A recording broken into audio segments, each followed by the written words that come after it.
¿Se acuerdan que la semana pasada estuvimos viendo sobre la sabiduría de Dios? Con respecto a la sabiduría de Dios, esta predicación de hoy día también vamos a seguir hablando de este tema, pero ya ir profundizando un poco más con respecto a los conceptos que estuvimos viendo.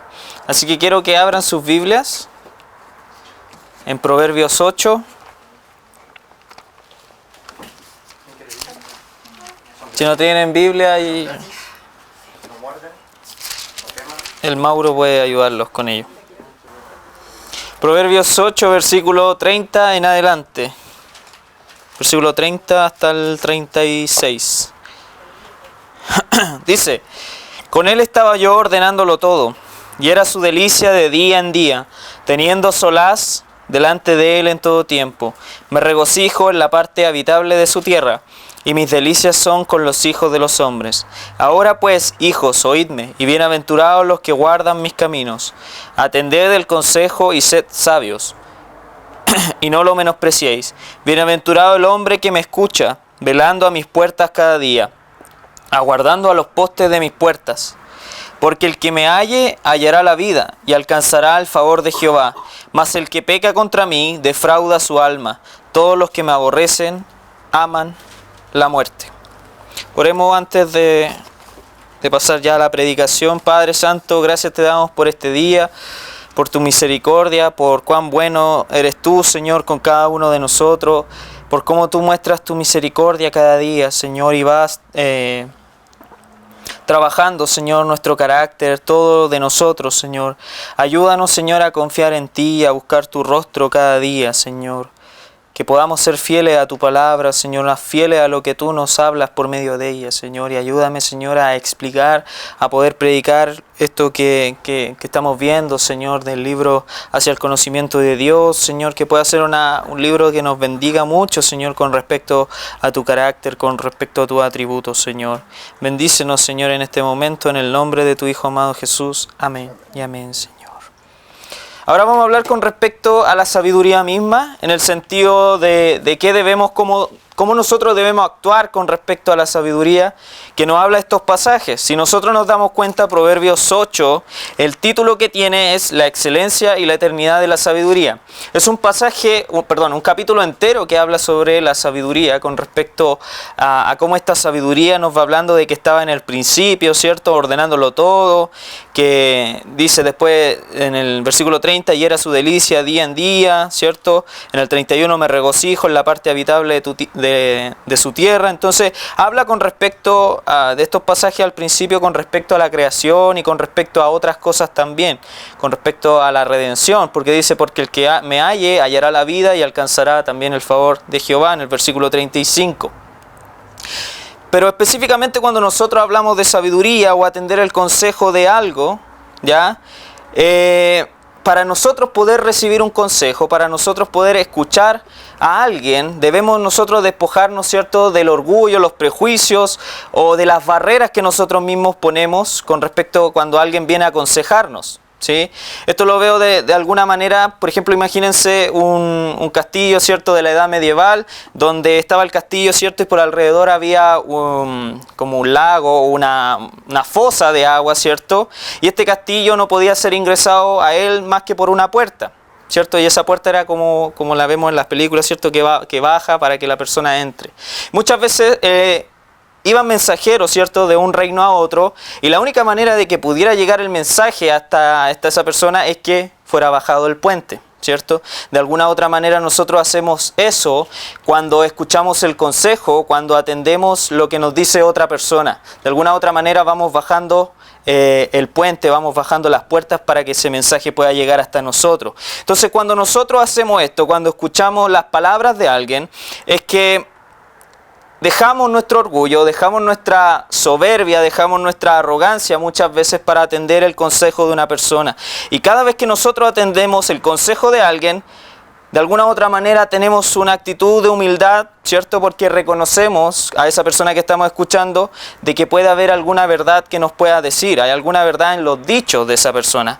Pero cuanto más nosotros debiéramos atender los dichos y las palabras que vienen de la boca de Dios que aparecen en su Escritura. Mucho más nosotros debiéramos ser humildes y dejar el orgullo de lado cuando la palabra misma nos confronta. Cuando la palabra del Señor viene hasta nosotros, o cuando abrimos la Escritura, ¿cierto? Y nos encontramos con pasajes como esto, cuando nos dice que dejemos que la sabiduría habite en nosotros, dejar la soberbia, dejar el orgullo.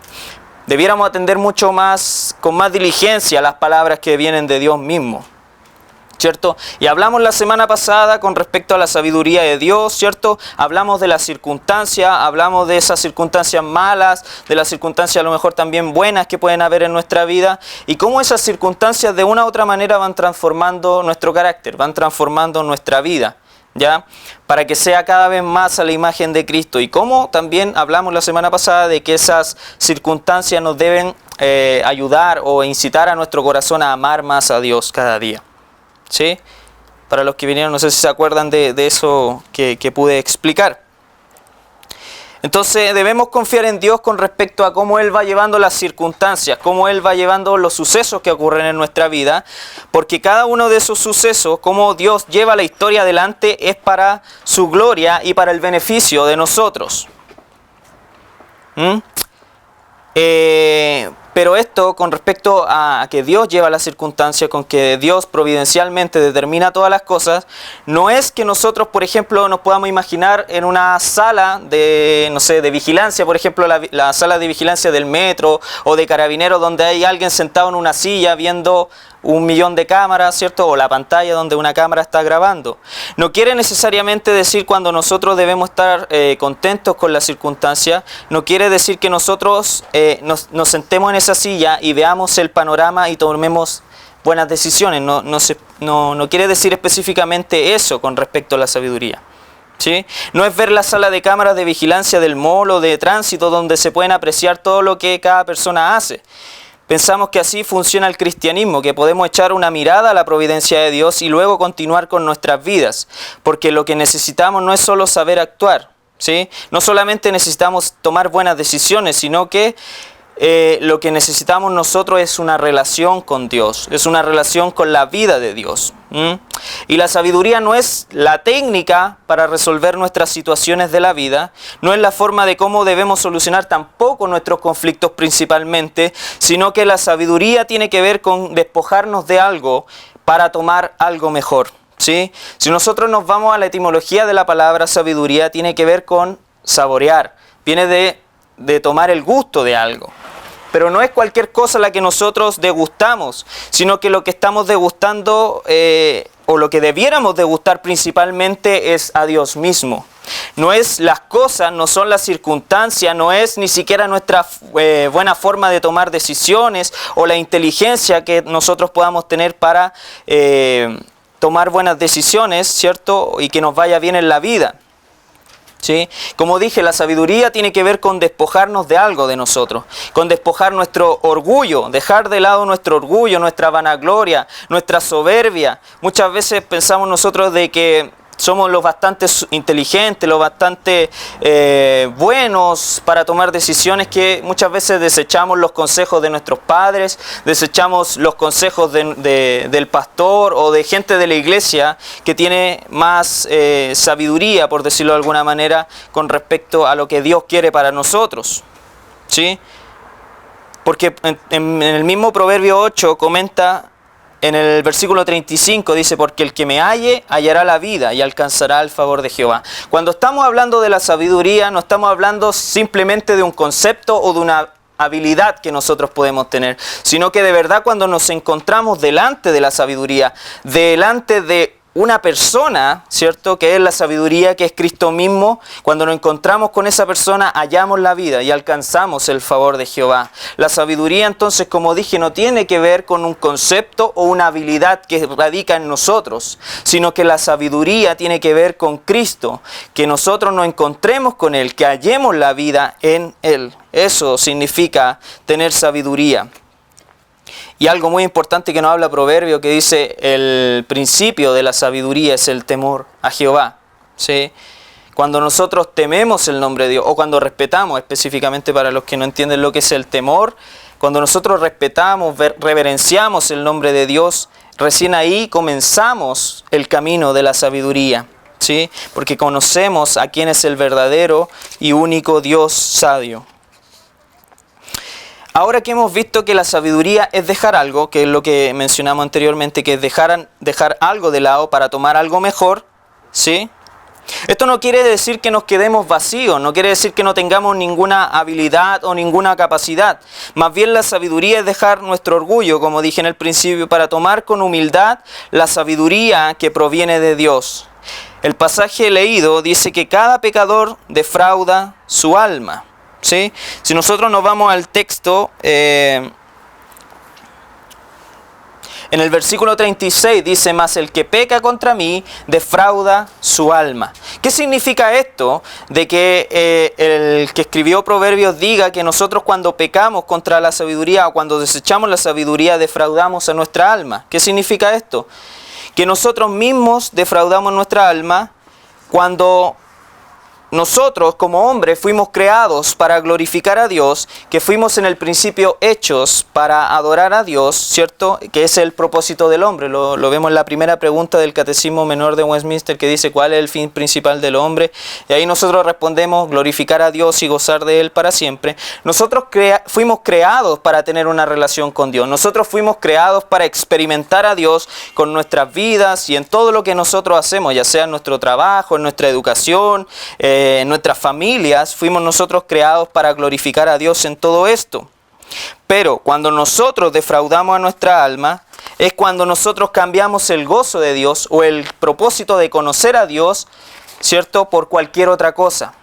Puede ser incluso cosas buenas, que nosotros cambiamos la gloria de Dios. Y cuando nosotros hacemos esto, cuando dejamos la gloria de Dios o de conocer a Dios y buscamos en las cosas creadas, ¿cierto? En las amistades o qué sé yo, en Facebook, en WhatsApp, cosas que nos entretengan, ¿cierto? Nosotros le quitamos el propósito principal a nuestra vida, le quitamos el propósito principal de nuestra alma. Y estamos específicamente atentando contra nuestra propia vida cuando no consideramos a Dios en nuestras vidas. Nosotros atentamos contra nuestra alma y nos volvemos nosotros mismos ladrones de nuestra propia felicidad. Si yo le pregunto a cada uno de ustedes si quieren ser felices en la vida, todos unánimemente me responderían que sí, que todos quieren ser felices. Pero entonces vendría la segunda pregunta: ¿cómo tú vas a ser feliz si prestas más atención a las cosas creadas, a las cosas del mundo, en vez de confiar, en vez de poner tu felicidad en Dios, que es el fin por el cual nosotros vinimos a este mundo? Nuestra existencia no tiene ningún sentido si nosotros quitamos a Dios de nuestra vida. Todo lo que nosotros hacemos día tras día, si quitamos a Dios de nuestra existencia, no es más que vano, no es más que fome, por decirlo en un contexto más juvenil. No tiene ningún sentido si nosotros sacamos a Dios de nuestra existencia, ¿sí? Y cómo nosotros quitamos el gozo a nuestra alma. Bueno, hay claros ejemplos. Por ejemplo, la pornografía.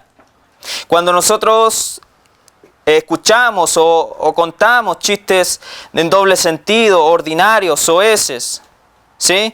Y también quitamos el gozo a nuestra alma cuando elegimos parejas, pololos, pololas, solamente por el atractivo físico, solamente porque nos alborotan las hormonas, ¿sí? Entonces, cuando vemos este gran panorama de nuestra existencia, cuando vemos el panorama general de nuestra vida, ¿sí?, muchas veces caemos en la desesperación, en no entender por qué estamos aquí, el no entender cuáles son los caminos que nosotros debemos seguir. Y hay una cita muy buena en el libro de Packer que dice: entre los 7 pecados mortales de la tradición medieval se encontraba la desidia, ¿sí? ¿Qué es lo que era la desidia? Un estado de tenaz y sombría apatía de espíritu. Esas personas apáticas, esas personas que son lentas en los temas espirituales, a eso se está refiriendo. En los círculos cristianos de nuestros días hay mucho de esto. Los síntomas son una inercia espiritual personal combinada con un cinismo crítico sobre la iglesia. Claro, cuando nosotros perdemos el sentido espiritual de la vida, cuando nosotros dejamos de lado la espiritualidad, ¿qué es lo que viene? Proviene las críticas y el cinismo o el rechazo con respecto a la iglesia. Y siguiendo con la cita, un resentimiento altanero ante el empuje y la iniciativa que evidencian otros cristianos. Detrás de esta condición mórbida y letal yace el orgullo herido del que pensaba que conocía los caminos de Dios en la providencia y luego tuvo que aprender por amarga y desconcertante experiencia que en realidad no los conocía. Esto pasa mucho con respecto a los cristianos que dicen o creen entender los caminos de Dios, pero cuando ocurren estos sucesos tristes, amargos en su vida, simplemente se quedan sin una respuesta. Se quedan sin un gozo en su corazón. Y siguiendo con la cita dice, esto es lo que ocurre cuando hacemos caso omiso del mensaje que nos entrega Eclesiastés. Porque la verdad es que Dios, en su sabiduría, a fin de que seamos humildes y aprendamos a andar por fe, ha escondido de nosotros casi todo lo que nos agradaría saber acerca de los propósitos providenciales que está llevando a cabo en las iglesias y en nuestra propia vida. Cae, tú no sabes cuál es el camino del viento o cómo crecen los huesos en el vientre de la mujer encinta. Así ignoras la obra de Dios, el cual hace todas las cosas. Esto se encuentra en Eclesiastés 11:15. Y esto pasa mucho con nosotros. Nos sentimos desesperados cuando no entendemos en nuestra vida por qué ocurren ciertas situaciones. Y como lo dice de manera excelente Packer, dice, muchas veces Dios esconde estas cosas de nosotros y casi todo lo que nos agradaría, ¿cierto? Nos agradaría saber de nuestro futuro, de a lo mejor de con quién nos vamos a casar o de qué va a ser nuestra vida, qué debo estudiar, ¿cierto? Nos gustaría que Dios nos revelara de una manera, milagrosa, ¿cierto? Muchas veces, qué va a pasar con nuestra vida. Pero Packer dice, o trata de decir con estos pasajes de que no hay, lo maravilloso de todo esto es que Dios deja estas cosas ocultas en nuestra vida. Y a lo mejor ustedes se pueden preguntar, pero ¿qué tiene de bueno? ¿Qué tiene de maravilloso para nosotros de que Dios esconda cómo va a ser nuestro futuro de nosotros? ¿Y sabes cuál es lo importante de esto? ¿Y cuál es lo importante de por qué Dios oculta estas cosas de nosotros? Es para que nosotros tengamos una dependencia total de Dios. Para que nosotros dependamos completamente de Dios en cada situación, en cada decisión de nuestra vida, por pequeña que sea, por minúscula que sea la decisión que nosotros debamos tomar. Todas esas decisiones debemos ponerlas delante de Dios.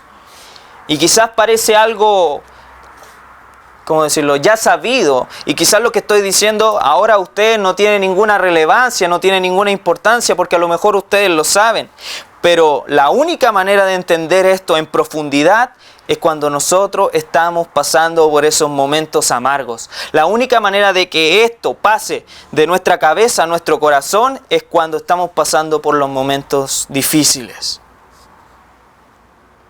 Y es así, porque cuando estamos pasando por los momentos difíciles, cuando hemos tomado malas decisiones, es cuando recién nosotros pedimos consejos a otras personas, ¿cierto? Y esto nos pasa a todos. Todos nosotros pedimos consejo cuando ya la leche ha sido derramada, cuando ya muchas veces nos sentimos sobrepasados por las situaciones, nos sentimos agobiados por las situaciones. Es recién ahí que nosotros pedimos consejo. Es recién ahí que nosotros venimos delante de Dios muchas veces cuando solamente vienen los momentos difíciles. ¿Y por qué pasa esto? Es simple, porque lo que venimos diciendo desde el principio, el orgullo, la vanagloria, la autorrealización que nosotros tenemos son muy altas. Nuestro orgullo es muy alto, por eso no pedimos consejo, por eso no pedimos sabiduría a otras personas. Pero Dios, ¿cierto?, maravillosamente ha escondido sus propósitos específicos, a lo mejor en nuestra propia vida, para que nosotros dependamos de Él. Y la única manera de ver esto maravilloso es cuando estamos pasando por estas circunstancias. Es cuando nuestro orgullo ha sido roto, cuando nuestra autovaloración de que yo soy el más bacán, soy el más inteligente, soy el más canchero, qué sé yo, son quebradas. Es la única manera que nosotros podamos ser como dije al principio, ese castillo, ¿cierto? Bajar su puerta para que el mensaje entre a este castillo y llegue hasta el rey. Es la única manera que nosotros tenemos para que este mensaje llegue hasta nuestro corazón, al centro de nuestras decisiones. Es cuando somos quebrados, cuando nuestro orgullo ha sido pisoteado. ¿Sí? Y por mucho que los hombres se crean inteligentes, por mucho que ateos, basándose en lo científico, se crean superiores, ellos ni siquiera saben lo que el día de mañana les va a pasar. Y esto es maravilloso para dejar a Dios como Rey soberano sobre todas las cosas. Esto es maravilloso para dejar a Dios, el único que puede sostener nuestras vidas, el único que puede determinar nuestro futuro. No es ni tu vecino, no es ni tu amigo del colegio que tú le caes mal, que te desea lo peor, no es el deseo de Él lo que va a pasar con tu vida, sino lo que Dios ha determinado desde la eternidad para ti. Eso va a ocurrir. Y eso nos hace confiar en Dios y descansar en Él. Porque sus pensamientos, como lo dice la Escritura, todos sus deseos para nosotros son para bien. No son para mal. Dios no quiere jugarte una mala broma. Dios no quiere hacerte sufrir en vano. Los sufrimientos que Dios nos hace pasar, las cosas que nos acontecen tienen un propósito. Y el propósito de Dios es eterno. No es pasajero, no es para que tú tengas un pequeño momento de felicidad ahora en la tierra, sino que Dios está comprometido de que tú tengas una felicidad eterna, una felicidad que se cimente en Dios, ¿cierto? Entonces, la sabiduría no es no tener nada, sino que la sabiduría es tener a Cristo. La sabiduría no es algo etéreo, no es algo que anda volando por el aire que nosotros lo atrapamos de alguna manera, sino que la sabiduría es una persona y esa persona es la que nos posee a nosotros.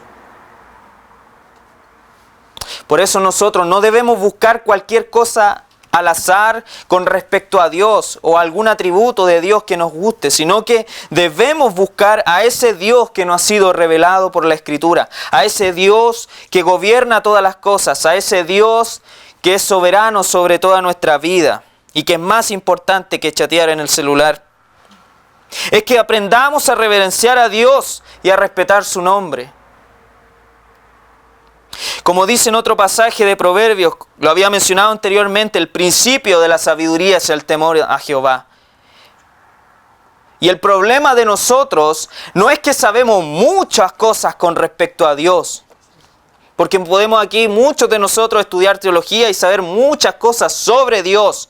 Pero la única manera de conocer a Dios es a través de los sufrimientos. Es a través de las circunstancias malas que nos están pasando en la vida. Porque sabemos, por medio de esas circunstancias malas, que Dios tiene misericordia de nosotros y que nos sigue amando a pesar de que hayamos cometido pecado, a pesar de que hayamos defraudado a Dios. Dios sigue teniendo esa cercanía con nosotros.